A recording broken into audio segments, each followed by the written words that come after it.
ساز بھائی زیادہ شہید صاحب اللہ تبارک و تعالیٰ نے انہیں بیٹے کی نعمت سے نوازا ہے۔ اس حوالے سے یہ پروگرام کا انعقاد ہے، انشاءاللہ باقاعدہ پروگرام کا آغاز ہو چکا ہے۔ ابھی آپ احباب سماعت فرمائیں گے واحد شکران شیریں بیان حضرت مولانا عبدالجبار روحانی صاحب کا انشاءاللہ خطاب ہوگا۔ جو ساتھی اس انتظار میں ہے کہ پروگرام کا آغاز اور مسجد میں پہنچے کہ ان سے گزارش ہے اجلاس ہے مسجد میں تشریف لے آئے۔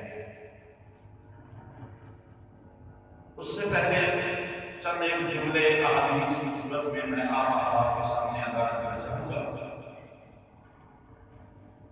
اولاد کی نعمت اللہ تبارک و تعالیٰ کی نعمتوں میں سے ایک بہت بڑی نعمت ہے۔ اس نعمت کو حاصل کرنے کے لیے، اس نعمت کے حصول کے لیے اللہ تبارک و تعالیٰ کے پیارے پیارے نبی رسول انہوں نے اللہ تبارک و تعالیٰ کے ہاں دعائیں کی، کرتے کرتے کرتے عرصہ دراز گزر گیا، لیکن انہوں نے اپنی دعا کو نہیں چھوڑا۔ سیدنا زکریا علیہ السلام کا تذکرہ اللہ تبارک و تعالیٰ نے بڑے مجید میں فرمایا ہے۔ کہنے لگے اے میرے رب مجھے اولاد عطا فرما، یعنی جو میرا وارث ہے۔ اور ایک دن دعا کرتے کرتے سیدنا زکریا علیہ السلام مسجد کے ایک کونے میں بیٹھے ہوئے ہیں، کیونکہ بڑھاپے کو پہنچ چکے ہیں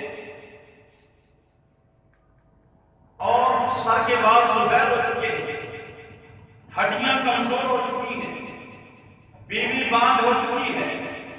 ان ساری صورتحال کے بعد کہتے ہیں اذ نادى ربه نداء خفيا قال رب اني وهن العظم مني واشتعل الراس شيبا۔ اے اللہ اب میں سرے عام بیٹھ کر مصلی پر کھڑے ہو کر لوگوں کی مجلس اور محفل تو دعا نہیں کر سکتا۔ لوگ کیا کہیں گے یہ بوڑھا ہو گیا ہے، اس کے بال سفید ہو چکے ہیں، بڑھاپے کو پہنچ چکے ہیں، ابھی بھی اولاد کی طلب کر رہے ہیں۔ لیکن اللہ کی نعمت ایک ایسی ہے کہ تم نے مجھے بہت سی نعمتوں سے نوازا ہے، اس نعمت سے میں محروم ہوں، اللہ مجھے عطا کر دے۔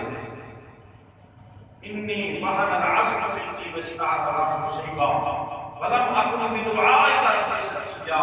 اے اللہ مجھے دعا کرتے کرتے عرصہ دراز گزر گیا ہے، لیکن میں تیرے در سے آج تک بھی نا امید اور مایوس نہیں۔ پہلی بات سمجھنے کی یہ ہے اولاد صرف اللہ ہی عطا کرتا ہے۔ نبیوں نے، رسولوں نے اللہ ہی سے اولاد کو طلب کیا، کیونکہ اور کوئی اولاد دے ہی نہیں سکتی۔ بہت سے لوگ، بہت سے پیر جن کے در پہ لوگ جا کے اولاد مانگتے ہیں وہ خود اپنی اولاد سے محروم ہوتے، ان کی اپنی کوئی اولاد نہیں ہے۔ نبیوں نے ہمیں یہ سبق دیا، اللہ نے یہ قرآن کے اندر بیان کر کے ہمیں سبق دیا کہ اولاد میں دیتا ہوں، میرے پر مزیدہ نبی اور رسول مجھ سے مانگتے رہے تھے، تم بھی مجھ سے مانگو۔ اور مانگنے کا انداز کیا ہے؟ جتنے خلوص سے مانگو گے، جتنے ذوق سے مانگو گے، جتنے شوق سے مانگو گے، اسی انداز سے عطا ہوگا۔ اذ نادى ربه نداء خفيا، آہستہ سے ایک کونے میں بیٹھ کر لوگوں سے الگ ہو کر اللہ سے گفتگو ہو رہی ہے، اور بڑے ہی اکثر انداز میں گفتگو ہو رہی ہے، جس طرح کہ کوئی اپنے پیارے سے ریاض و نیاز کرتا ہے، بڑے اکثر انداز سے گفتگو کرتا ہے، اس انداز سے گفتگو ہو رہی ہے۔ اذ نادى ربه نداء خفيا قال رب اني وهن العظم مني واشتعل الراس شيبا۔ اللہ نے اولاد عطا فرما دی اور کہا اِنَّا نُبَشِّرُكَ بِغُلَامٍ اسْمُهُ يَحْيَىٰ۔ اے میرے پیارے زکریا عرصہ دراز گزر گیا،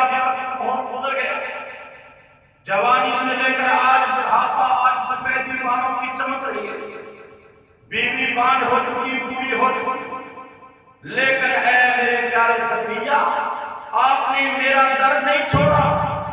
اِنَّا نُبَشِّرُكَ بِغُلَامٍ اسْمُهُ یحییٰ، ہم آپ کو بیٹا بھی عطا فرما رہے ہیں اور اس کا نام بھی ہم نے خود یحییٰ رکھا ہے۔ لَمْ نَجْعَلْ لَهُ مِن قَبْلُ سَمِيًّا، آج سے پہلے اس کا ہم نام کوئی نہیں، اس جیسا نام کسی کا نہیں۔ لَمْ نَجْعَلْ لَهُ مِن قَبْلُ سَمِيًّا، اے پیارے زکریا جو ہمارے در پہ آتا ہے ہم اس کو کبھی خالی نہیں دیں۔ اللہ کا در ایسا در ہے کہ جہاں مانگا جائے، جہاں طلب کی جائے اللہ خوش ہوتا ہے، اور لوگوں کے در ایسے ہیں، لوگ ایسے ہیں کہ ان سے مانگو تو ناراض ہوتے ہیں، اس سے مانگو جو مانگنے سے خوش ہوتا ہے، ان کے پاس نہ جاؤ تو تمہاری طرف رکھتے ہیں، جو تم سے مانگنے والے ہیں ان سے نہ مانگو۔ کیا سیدنا ابراہیم خلیل اللہ علیہ السلام 87 سال عمر ہوئی، مانگتے رب حب لی من الصالحین، رب حب لی من الصالحین، رب حب لی من الصالحین، اے اللہ مجھے بیٹا عطا فرما، اور بیٹا بھی ایسا عطا فرما جو صالح ہو، نیک ہو، بااخلاق ہو، سیرت کا، صورت کا اچھا انسان ہو، اے اللہ ایسا بیٹا عطا فرما دے۔ اور والدین کو چاہیے کہ جب بھی اللہ سے طلب کریں تو مانگیں اے اللہ ہمیں صالح اولاد عطا فرما، کیونکہ انما اموالکم واولادکم فتنہ، بری اولاد بھی فتنہ ہے، نافرمان اولاد بھی فتنہ ہے، برے کردار کی مالک اولاد بھی فتنہ ہے۔ اس لیے پیغمبروں نے دعا مانگی تو کہا رب حب لی من الصالحین، اے اللہ ہمیں صالح اولاد عطا فرما، نیک اولاد عطا فرما۔ اللہ نے اولاد کیسی عطا فرمائی، 87 سال مانگتے مانگتے گزر گئے سیدنا ابراہیم خلیل اللہ علیہ السلام کو۔ اس کے بعد جب اولاد سے نوازا تو ایسی اولاد دی، ایسی اولاد دی کہ کہا انی اری فی المنام انی اذبحک فانظر ماذا تری، اے میرے پیارے بیٹے میں نے خواب دیکھا ہے کہ خواب میں تجھے ذبح کر رہا ہوں، انی اری فی المنام انی اذبحک ہے میرا خواب، لیکن میں نے دیکھا میں تجھے ذبح کر رہا ہوں، اب تیرا کیا خیال ہے، ماذا تری، اب تو کیا کہتا ہے؟ قال یا ابت افعل ما تؤمر، بیٹا بھی وہ ہے جسے صالح دعا سے مانگا گیا، بیٹا وہ ہے جس کو مانگا تو جد الانبیاء خلیل اللہ ابراہیم علیہ السلام نے مانگا، بیٹا وہ ہے جو حضرت حاجرہ ملی تھی جس انداز سے کہ اللہ سے دعا کر رہے ہیں اللہ میری عزت بادشاہ کے اندر، بادشاہ کے پاس اس کے کمرے میں ہے، تو حفاظت فرما دے، استعینوا بالصبر والصلاۃ کا عمل سامنے کرتے ہوئے اللہ سے مانگا تھا۔ اللہ نے عزت کی حفاظت بھی فرمائی تھی، اور ایک اور بیوی سے بھی نواز دیا تھا، اس بیوی سے جو اولاد ہوئی تھی وہ سیدنا اسماعیل علیہ السلام تھے، وہاں بیٹھے ہوئے ہیں اور کہا ماذا بیٹا تیرا کیا خیال ہے؟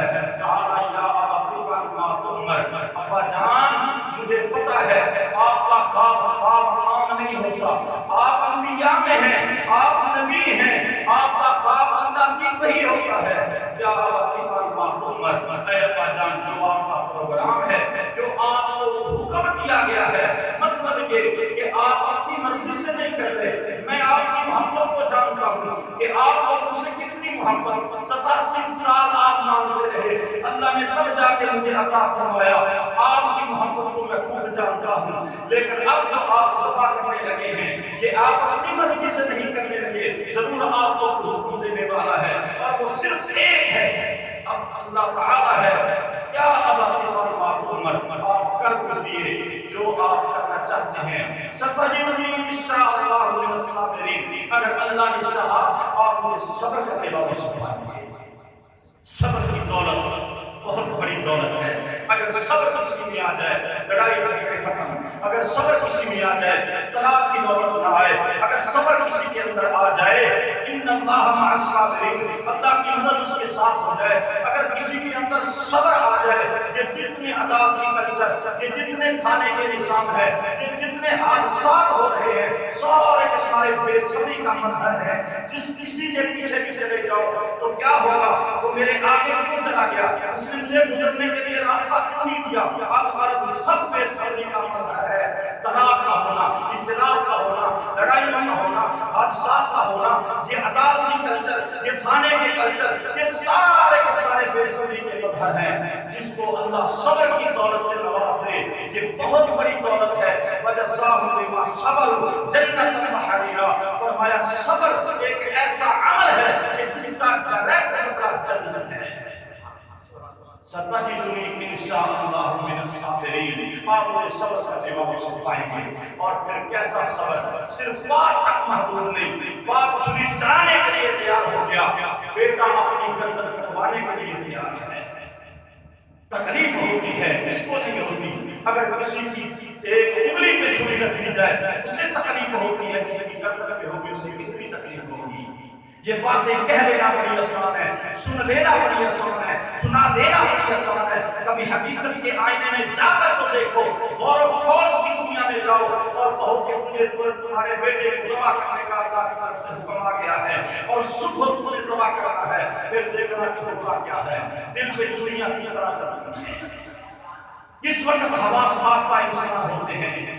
ہاں سیدنا ابراہیم علیہ السلام تیار ہیں، لیکن اللہ نے کہا قد صدقت الرؤیا، اے میرے خلیل میں نے تمہیں آزمائش میں ڈالا تھا، میں نے تمہارا امتحان کیا۔ یہاں میں یہ بھی عرض کر دوں، پیغمبر نبی رسول علم غیب نہیں رکھتے۔ اگر علم غیب ہوتا نبیوں کے پاس آزمائش کیسے، امتحان کیسا، یہ اعزاز کیسے ملتا، یہ مرتبہ کیسے ملتا؟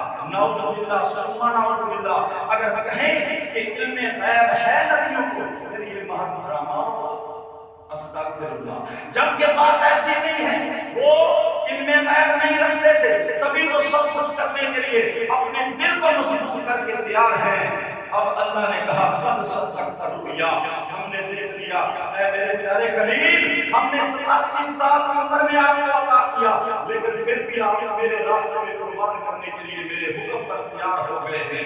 قد صدقت الرؤیا، خواب تھا آپ نے سچا کر دیا، اب کیا ہے؟ اب جنت سے ایک جانور بھیج دیا گیا، اسے ذبح کر دو، جتنا راضی میں خلیل اللہ کے ذبح ہونے پر ہونا تھا، اے خلیل اللہ اب راضی ہو جاؤ۔ یہ کتنی بڑی بات ہے، لیکن اس سے پہلے بات کیا ہے؟ اللہ نے اولاد عطا فرمائی، عرصہ دراز کے بعد اللہ کے لیے قربان کرنے کے لیے تیار ہیں۔ یہی مقصد ہے۔ لوگوں نے تو دعائیں مانگی، کس نے؟ عمران کی بیوی نے قالت عمران ربی انی نذرت لک ما فی بطنی محررا، ابھی بچہ پیٹ میں ہے تو کہا اللہ مجھے بیٹا عطا فرما دے، میں اس کو تیرے راستے میں محررا وقف کر دوں گی، فتقبل منی انک انت السمیع العلیم، اے اللہ تو بڑا مہربان ہے، اس کو میری طرف سے قبول کر لینا۔ لیکن اللہ نے بیٹی عطا فرمائی، لیکن پھر بھی وقف کر دیا۔ غرض یہ ہے، بتلانا یہ چاہتا ہوں، جب اللہ کسی کو بیٹا عطا فرمائے سب سے پہلا ذہن یہ ہونا چاہیے کہ یہ بیٹا میں اس کی تربیت کروں گا، اس کو نماز کی ترتیب دوں گا، ترکیب دوں گا، طریقہ بتلاؤں گا، اللہ کے راستوں میں چلاؤں گا، دینی تربیت ہوگی، دین کا تعلیم، دینی تعلیم سے سکھاؤں گا، اسے قرآن و حدیث کا عالم بناؤں گا۔ کل کلام میرے مر جانے کے بعد، میرے سے دنیا سے چلے جانے کے بعد یہ قرآن و حدیث کا داعی بن کے، مبلغ بن کے مسجد و محراب میں کھڑا ہوگا، مدارس میں کھڑا ہوگا، چوکوں میں کھڑا ہوگا، چرستوں میں کھڑا ہوگا، تو یہ دعوت لے کے کھڑا ہوگا، قال اللہ قال رسول اللہ، اللہ نے کہا، اللہ نے فرمایا اور اس کے رسول نے فرمایا۔ یہ دعوت دینے والا جب یہ بنے گا آپ کے لیے ذریعہ نجات اور ذخیرہ آخرت بن جائے گا۔ تو میرے بھائی بات سمجھیں اور غور کریں، پیارے پیغمبر جناب محمد رسول اللہ صلی اللہ علیہ وسلم کو اللہ تعالیٰ نے دو نوازوں سے نوازا۔ سمورہ بن جندب رضی اللہ تعالیٰ عنہ اس حدیث کے راوی ہیں، سیدنا عبداللہ بن عمر رضی اللہ تعالیٰ عنہ سے یہ حدیث مروی ہے، عبداللہ بن عمر سے مروی حدیث سنن ابی داؤد میں ہے، سمورہ بن جندب رضی اللہ تعالیٰ عنہ سے مروی حدیث صحیح البخاری میں ہے کہ آپ صلی اللہ علیہ وسلم کو جب اللہ نے ان دو نوازوں سے نوازا، ایک حسن ہے دوسرے حسین ہے، ان سے جب نوازا تو اللہ کا شکر ادا کرنے کے لیے پیارے پیغمبر جناب محمد رسول اللہ صلی اللہ علیہ وسلم نے کیا کیا؟ مٹھائیوں کے ڈبے ہاں جو آج کل فضول خرچیاں ہیں، لمبے چوڑے یہ مسائل نہیں، بلکہ اللہ کا شکر ادا کرنے کے لیے بھی کعبہ شریف دو مینڈے ایک کی طرف سے دبا دی، حسنین کریمین کی طرف سے دو مینڈے، یہی طریقہ ہے۔ آپ صلی اللہ علیہ وسلم کا فرمان ہے کہ جب کسی کو اللہ بیٹے کی دولت سے نوازے تو اس کی طرف سے جو دو جانور اور یہ ہوں گے کس سے؟ بڑے نہیں ہو سکتے، گائے کا عقیقہ نہیں ہو سکتا، بھینس کا عقیقہ نہیں ہو سکتا، میرے بھائیوں کسی اور بڑے جانور کا عقیقہ نہیں ہو سکتا۔ عقیقے میں کون سے جانور ہوں گے؟ یا بکری کی قسم سے، یا بھیڑ کی قسم سے، یا دمبے کی قسم سے، یہی جانور عقیقے کے لیے موضوع ہوں گے۔ سیدہ عائشہ رضی اللہ تعالی عنہا، صحیح مسلم کے اندر بھی حدیث ہے اور صحیح بخاری کے اندر اختصار کے ساتھ بھی موجود ہے کہ ان کے ہاں ان کی شیرہ کے ہاں بیٹا پیدا ہوا اسماء رضی اللہ تعالی عنہا کے ہاں، تو بیٹا دیر کے بعد پیدا ہوا۔ کہنے والوں نے کہا کہ ان کے عقیقے میں تو ہم اونٹ ذبح کریں گے۔ کیا ذبح کریں گے؟ اونٹ، کہ اللہ نے بڑی دولت سے نوازا ہے۔ تو سیدہ عائشہ رضی اللہ عنہ کا جواب نوٹ کر لیں، انہوں نے کہا استغفر اللہ۔ کیا کہا؟ اللہ کی پناہ، اللہ کی پناہ، اللہ کی پناہ۔ مطلب یہ اس وقت جملے کہے جاتے ہیں جب اللہ کی بہت بڑی نافرمانی ہو گئی۔ کہا اللہ کے نبی نے تو اپنے نواسوں کی پیدائش پر اور اپنے صحابہ کرام کی جو بیٹے تھے ان کی پیدائش پر جو ترغیب دلائی ہے وہ تو چھوٹے جانوروں کی ہے، اور تم بڑے جانوروں میں عقیقہ کرنا چاہتے ہو۔ نہیں، ہم سنت کی خلاف ورزی نہیں کریں گے، ہم وہی جانور ذبح کریں گے تو پیارے پیغمبر نے کہا۔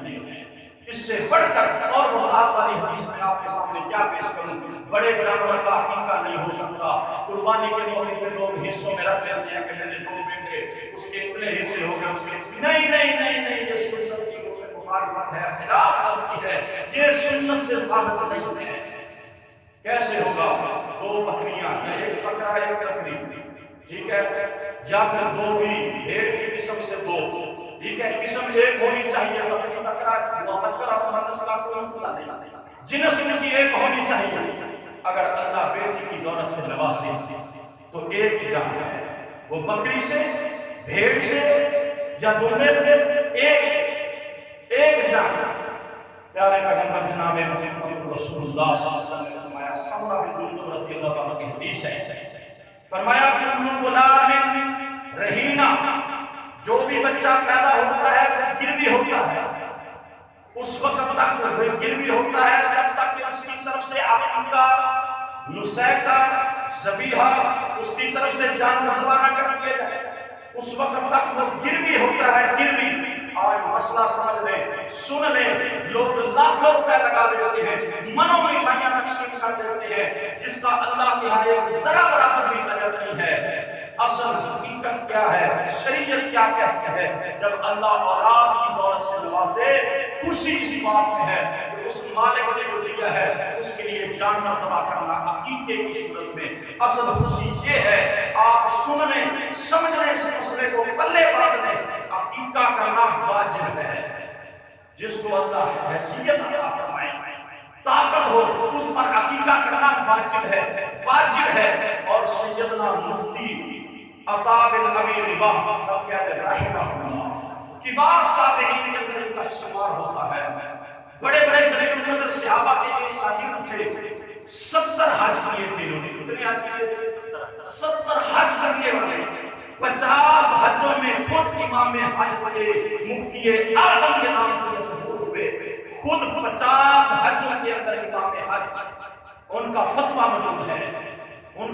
موجود ہے کہ اگر کوئی بڑا بندہ، اس کا بیٹا جب وہ بچہ تھا تو اس کا عقیقہ نہیں ہوا، اب وہ بڑا ہو گیا، اپنی کمائی سے بھی وہ عقیقہ کر سکتا ہے اور اسے کرنا چاہیے۔ کس کا فتویٰ میں دے رہا ہوں؟ یہ کن کے شاگرد ہیں؟ مفسر قرآن سیدنا عبداللہ بن عباس رضی اللہ عنہ۔ یہ کن کے شاگرد ہیں؟ سیدنا ابو ہریرہ رضی اللہ عنہ کے۔ انہوں نے کن کے سامنے بیٹھ کر حدیث سے حاصل کی، تلمذ حاصل کیا، یہ کون سے اشخاص کے شریف ہیں؟ سیدنا عبداللہ بن عمر بن خطاب رضی اللہ عنہ، یہ ان کے اساتذہ ہیں، ان سے تعلیم حاصل کرنے والے، کبار تابعین کے اندر شمار، 70 حج کرنے والے، 50 سال امام حج کا اعزاز حاصل کرنے والے مفتی اعظم سیدنا عطا بن ابی رباح ہیں، کہ جن کی میں ایک چھوٹی سی بات آپ کو بتا دوں، میرا کتاب نہیں ہے، کتاب مولانا کا۔ ایک دفعہ امام ابو حنیفہ رحمہ اللہ گئے حج کرنے کے لیے، نائی کے پاس بیٹھے بال بنوانے کے لیے، جب بیٹھے نا تو امام ابو حنیفہ نے پہلے اپنا بائیں طرف جو ہے نائی کے آگے، نائی نے کہا جناب دیکھنے میں آپ معزز معلوم ہوتے ہیں، حقیقت یہ ہے پہلی دائیں طرف میرے سامنے، دائیں طرف کر دی، پھر جب بال کاٹنے لگا نائی تو کہا دیکھنے میں آپ بڑے معزز لگتے ہیں، لیکن میں بال کاٹ رہا ہوں، میں تو مصروف ہوں، پھر بھی میں اللہ کا ذکر کر رہا ہوں، آپ تو لمبا چوڑا سفر کر کے حج کرنے کے لیے آئے ہیں، آپ خاموش کیوں بیٹھے ہیں؟ اللہ کا ذکر کیوں نہیں کرتے؟ تلبیہ کیوں نہیں بول رہے؟ تلبیہ پڑھنے لگے، اور پھر جب ختم ہوا معاملہ اٹھ کے جانے لگے، کہا کہ آپ جانے کا کہاں پروگرام ہے؟ کہا جی میرا پروگرام آپ اپنے کوارٹر پہ خیمے میں جانے کا۔ کہا نہیں، پیارے پیغمبر کی سنت ہے پہلے جاؤ بیت اللہ میں 2 رکعت ادا کرو، پھر اپنے خیمے میں جانا۔ امام ابو حنیفہ نے اپنے آپ کو فقیہ کہتے ہیں، لوگ ان کے آج بڑے معتقد ہیں، امام اعظم کے نام سے اس کو یاد کیا جاتا ہے، لیکن اس وقت حیرانی کی ایسی زلزل میں ڈوبے، کہنے لگے یہاں میرا کیا کام ہے؟ یہاں کا تو ایک نائی بھی ایک مفتی اعظم سے پڑھتا ہے، کیونکہ یہاں مفتی اعظم عطا بن ابی رباح موجود ہیں رحمہ اللہ۔ یہ وہ شخصیت ہے میرے بھائی، ان کا فتویٰ میں نے آپ کے سامنے پیش کیا، گھر کی ذمہ داری پوری میری ہے بھائیوں، کہ آپ کہا کرتے تھے کہ عقیقہ واجب ہے۔ عقیقہ کیا ہے؟ واجب ہے۔ فضولیات کو چھوڑیے، سنت پر عمل کیجیے۔ آپ نے اپنے بچوں کا عقیقہ کیا، آپ بھی عقیقہ کیجیے، کسی کو اپنائیے۔ جانوروں کے حوالے سے میں گفتگو کر چکا میرے بھائی، اب بات سے اتنی کر کے بات کو ختم کرنے لگا ہوں کہ سیدنا ابراہیم علیہ السلام کو جب اللہ نے اولاد سے نوازا تو کیا کیا انہوں نے؟ ربنا لیقیموا الصلاۃ فاجعل افئدۃ من الناس تهوی الیہم وارزقهم من الثمرات لعلهم یشکرون۔ اللہ نے دیکھا کہ اب سیدنا ابراہیم خلیل اللہ کے دل میں اپنے بیٹے کا پیار زیادہ ہو گیا ہے، کہا تھوڑا سا انہیں دور کرتے، وادی غیر ذی زرع میں چھوڑا۔ وادی غیر ذی زرع کون سی وادی ہوتی ہے؟ اس وادی کو کہا جاتا ہے جہاں پر کھیتی باڑی نہیں بلکہ کھیتی باڑی ہو ہی نہیں سکتی، اس وادی کو کہتے ہیں غیر ذی زرع، جو قابل کاشت نہ ہو، جو زمین کھیتی اگانے کے قابل ہی نہ ہو، اس کو کہتے ہیں وادی غیر ذی زرع۔ وہاں چھوڑ جانے کا حکم دیا، کیوں؟ ربنا لیقیموا الصلاۃ فاجعل افئدۃ من الناس تهوی الیہم۔ اے اللہ میں چھوڑ کے جا رہا ہوں، اپنی بیوی کو بھی اپنے بیٹے کو بھی یہاں پر چھوڑ دیا، جہاں رہنے کے لیے چھت نہیں، رہنے کے لیے چھت نہیں ہے، اور ان کے پاس کوئی مکان نہیں، کوئی کچھ نہیں، ایک درخت کا سایہ تھا، اس درخت کے سائے میں بٹھا دیا۔ صحیح البخاری کی حدیث پڑھ لیں، فتح الباری کو ساتھ ملا لیں، سب ترجمہ سمجھ آ جائے گا۔ بٹھا کے کہا میں جا رہا ہوں، اے اللہ اب یہ تیرے سپرد ہے۔ جیسے قدم اٹھایا تو ماں جی نے سیدنا اسماعیل علیہ السلام کی والدہ ماجدہ نے کہا اے خلیل اللہ ہمیں اسی وادی غیر ذی زرع میں چھوڑ کے کہاں جا رہے ہیں؟ بولے نہیں بلکہ انگلی کا اشارہ کیا کہ میں اپنی مرضی سے نہیں بلکہ جس نے ہمیں اس دنیا میں بھیجا ہے اس کی مرضی سے چھوڑ کے جا رہا ہوں۔ اب دیکھیے یہاں پر توکل، بھروسہ دیکھیے، کتنا بھروسہ ہونا چاہیے ماں کے اندر، کتنا بھروسہ ہونا چاہیے عورتوں میں، کتنا بھروسہ ہونا چاہیے۔ کہا اگر اللہ کے حکم پر ہمیں چھوڑ کے جا رہے ہیں تو آپ چلے جائیے، پھر ہمارا اللہ ہمیں کبھی ضائع نہیں کرے گا، کبھی ضائع نہیں کرے گا۔ پھر کیسے کیسے اسے جگہ پر رنگ لگی؟ آپ کے سامنے ہے وہ جگہ جہاں کا نکلا ہوا پانی پوری ہوئے زمین پر جاتا ہے، لوگ احساس سے لے کے جاتے ہیں۔ پیارے پیغمبر نے فرمایا زمزم کا پانی وہ ہے کہ جس مقصد کے لیے پیا جائے اللہ وہی مقصد پورا کر دیتا ہے۔ بیمار پیے شفا کی طرف سے اللہ شفا دے گا، ہاں کوئی اولاد کے حصول سے پیے اللہ اولاد عطا فرمائے گا، کوئی اس انداز سے پیے کہ اللہ مجھے قیامت والے دن پیاس نہ لگے، انشاءاللہ اسے نہیں لگے گی، جو مقصد لے کے پیے گا اللہ پورا کر دے گا۔ یہ پانی نکلا کہاں سے؟ کس کی ایڑی کے نیچے سے؟ سیدنا عیسیٰ۔ اللہ اکبر، اس جگہ کا اعزاز کیا ہے؟ آپ کے پاس پھل ہے لیکن کتنے خوبصورت اور سب سے قیمتی اور سب سے اچھی قسم کے پھل وہاں موجود ہے، وہ آپ کے علاقے میں جہاں پھل ہوتے ہیں، جہاں بھی آپ کے کھانے کے لیے نہیں ہوتے لیکن وہاں موجود ہیں۔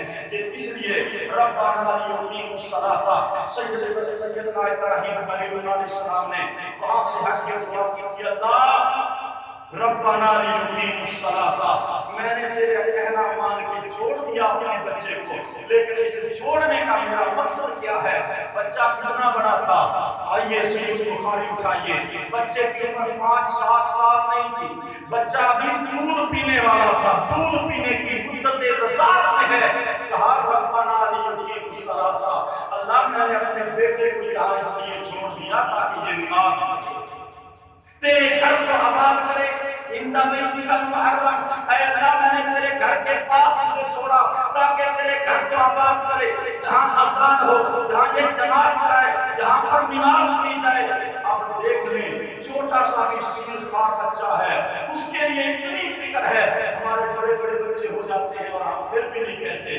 پیارے پیغمبر صلی اللہ علیہ وسلم نے فرمایا جب بچہ 7 سال کا ہو جائے اسے نماز پڑھنے کا حکم دو کہ نماز پڑھے، اگر وہ نماز نہیں پڑھتا 10 سال عمر ہو گئی آپ اسے مارنا پیٹنا شروع کرو، یہ کون کہہ رہے ہیں؟ میں نہیں، رحمت للعالمین، پیارے پیغمبر کہہ رہے ہیں جو بچوں سے کتنا پیار کرنے والے کہ جب گلی میں آتے ہیں بچہ گر گیا ہے، رو رہا ہے، جیسا بھی ہے، مٹی سے بھرا ہوا، اسے اٹھا کے گلے لگا رہے تھے، بیٹا کیا ہوا کیا ہوا؟ یہ وہ نانا ہے جو کبھی حسن حسین کو اپنی انگلیوں کے ساتھ چلاتے ہوئے مسجد نبوی میں لے کے آ رہے ہیں، یہ وہ بچوں سے پیار کرنے والے کہ جب بھی پھل نیا مارکیٹ میں آتا سب سے پہلے بچوں میں دیتے، یہ وہ ہیں جو خطبہ دے رہے ہیں اور حسنین کریمین کی آمد مسجد میں ہوئی، گر گئے، خطبہ چھوڑ کے اٹھانے لگے، یہ محبت فرحت محبت ہے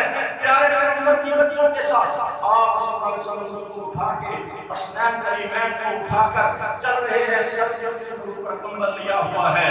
ہاں یہ پیار بچوں سے کرنے والے آج کیا کہہ رہے ہیں کہ بچہ جب 10 سال کا ہو جائے اور والدین اسے نماز نہ کہیں، وہ نماز نہیں پڑھتا، اب نرمی کی گنجائش ہے اب اسے سزا، کیونکہ نماز کا معاملہ ایسا ہے کہ جس میں کوئی گنجائش نہیں، حضر ہو سفر ہو حالات جنگ میں بھی تیر و تلوار چل رہے ہیں، دشمن سامنے ہے، پھر بھی نماز کے بارے میں آپ نے کہا صحابہ سب بناؤ ہم نماز ادا کریں گے، پھر بھی نماز پڑھی۔ ہاں یہ بچوں کی تربیت کے حوالے سے جملے تھے میرے بھائیوں جو ہم نے ادا کیے کہ سیدنا ابراہیم خلیل علیہ السلام اپنی اولاد کے لیے کتنے فکر مند تھے، اولاد کے لیے والدین کی ذمہ داری ہے کہ وہ بھی یہی سوچ رکھے کہ اے اللہ تم نے ہمیں بیٹیوں سے نوازا ہے، ہم ان کی اچھی تربیت کریں گے، اس کو دینی تعلیم سکھائیں گے اور بیٹا عطا فرمایا ہے اس کی اچھی تربیت کریں گے، اس کی دینی تعلیم سکھائیں گے۔ یاد رکھنا دینی تعلیم کا میں کہہ رہا ہوں، میں رد نہیں کر رہا کہ آپ اسے عصری علوم نہ سکھائیں، آپ اسے دنیاوی تعلیم نہ سکھائیں، ہم یہ چاہتے ہیں کہ بیٹا آپ کا جج بھی ہو، عالم دین بھی ہو، آپ کا بیٹا ڈی سی بھی لگا ہوا ہو، عالم دین بھی ہو، آپ کا بیٹا ایک وقت کا ناظم بھی ہو اور عالم دین بھی ہو، آپ کا بیٹا MNA بھی ہو، عالم دین بھی ہو، آپ کا بیٹا وقت کا حکمران ہو، وزیر اعظم ہو، صدر ہو اور کمانڈر ہو، چیف جسٹس ہو، آپ کا بیٹا کوئی بھی ہو لیکن ساتھ عالم دین بھی ہو۔ کیوں؟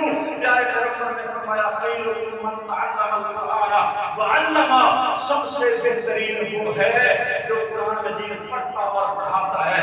میرے بھائیوں، یہ ہماری ذمہ داری ہے کہ ہم اپنے بچوں کو، جو اللہ نے ہمیں بہت بڑی نعمت سے نوازا ہے کہ بہت سارے لوگ اس وقت محروم ہیں، جا کے دیکھ لیں ڈاکٹروں کے پاس، حکیموں کے پاس، اطباء کے پاس ڈھیر لگے ہوئے ہیں، لوگ آ رہے ہیں کہ اولاد نہیں ہے، مہربانی کیجیے، لاکھوں روپے دینے کے لیے تیار ہے، لیکن یہ اولاد لاکھوں میں ملتی رب حق من الصالحین، کہ اس کے خزانے سے ملتی ہے اور فریضے میں ملتی ہے، اور اسی وقت ملتی ہے جب وہ دیتا ہے، جب اللہ نے دے دی ہے اس کی قدر کرنا ہماری ذمہ داری ہے۔ وآخر دعوانا ان الحمد للہ رب العالمین۔